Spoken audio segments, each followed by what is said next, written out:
I'm just going to explain any weird predictions I have. Why did I choose the Bengals to win, even though last week they only scored 3 points? Because I think that was just a fluke. I think they're going to come back and score a lot of points, or at least do way better on offense this week. And the Ravens, although they won last week, they kind of struggled to pull away from a team in the Texans who I consider to be one of the worst teams in the NFL. That's why I think the Bengals will win. Why did I choose the Chiefs to win over the Jaguars? Even though the Chiefs lost last week to the Lions and the Jaguars pretty convincingly beat the Colts, I think the Chiefs are. Well, first of all, I think that they're going to get Travis Kelce back. Let me just double check that. It's not really sure whether Travis Kelce will be back, but for sure Chris Jones is going to be back for week 2. If I figure out whether or not Travis Kelce comes back, I will I will reconsider the prediction. Okay, why did I pick the Packers to beat the Falcons? It's expected that Christian Watson will be back, and the Packers offense was really good last week, even without Christian Watson. And I think Jordan Love is, although he had a really easy day against the Bears last week, I think he's still a bit better than what most people think. And the Packers defense was really good last week as well. So, yeah, I'm just a bit higher on the Packers right now than the Falcons.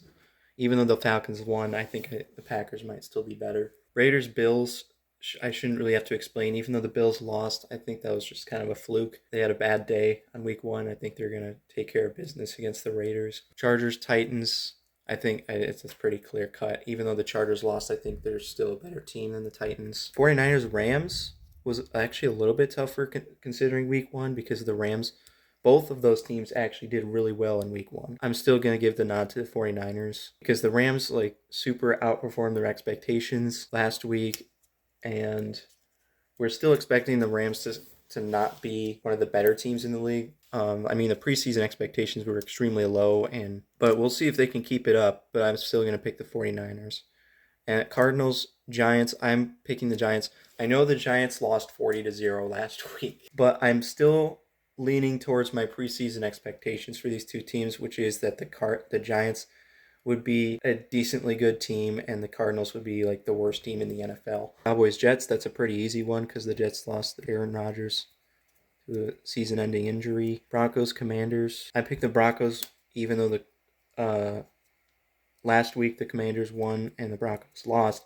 The Commanders barely beat the Cardinals. The Broncos, yeah, they barely lost to the Raiders, who I also consider to be a pretty bad team. But even though they didn't have the best showing in week 1, I'm still trusting Russell Wilson and Sean Payton over the coach for the Commanders. I don't even remember his name. And Sam Howell. Patriots, Dolphins, that's pretty straightforward. Dolphins. I mean, it's not extremely straightforward because the Patriots did put up a good fight against the Eagles last week, but still, the Dolphins had by far the best offense last week, so I'm just gonna pick the Dolphins there.